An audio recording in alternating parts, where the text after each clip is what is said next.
We've been waiting a long time for this project. It's exciting. The circumstances are tremendous. This elevated rail line through a part of town where active transportation is a big thing. Biking, walking, rollerblading, perfect for that.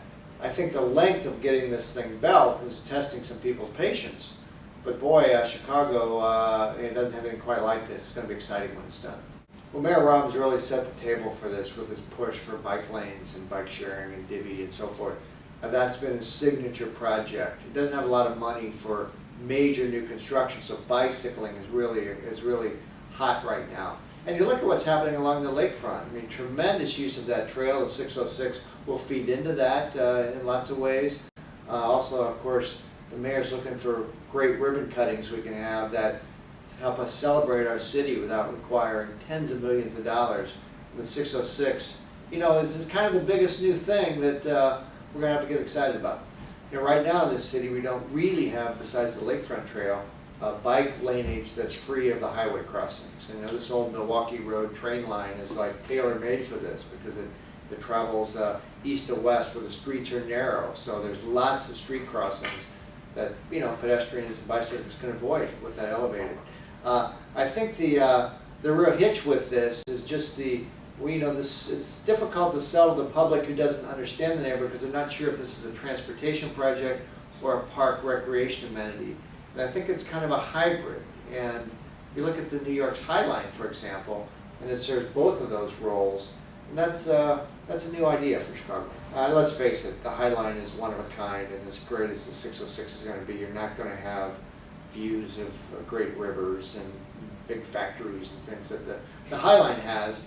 I will say though that, you know, I've been along this Milwaukee Road line, and there are lots of interesting little quirks along it. You have, you know, some little tool and die plants on one side. You've got some railroad facilities on the west end there, and there's going to be enough to look at that I think just the visual variety of being on it is going to be fun for people.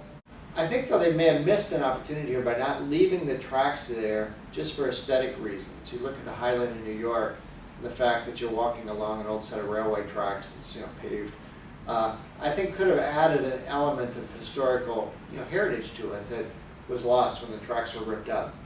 I did regret that.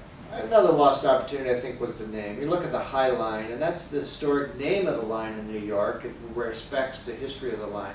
In this case, you know, it's the Bloomingdale branch, the Milwaukee Road. I felt there would be a way to sort of give a nod to the history without sort of picking a name that's somewhat arbitrary. And a lot of fun ways you could have done that with the Hiawatha trains that the Milwaukee Road ran, with some of the Bloomingdale customers it served. 606 seems a little bit like a PR-generated name, and that was, I think, a mistake.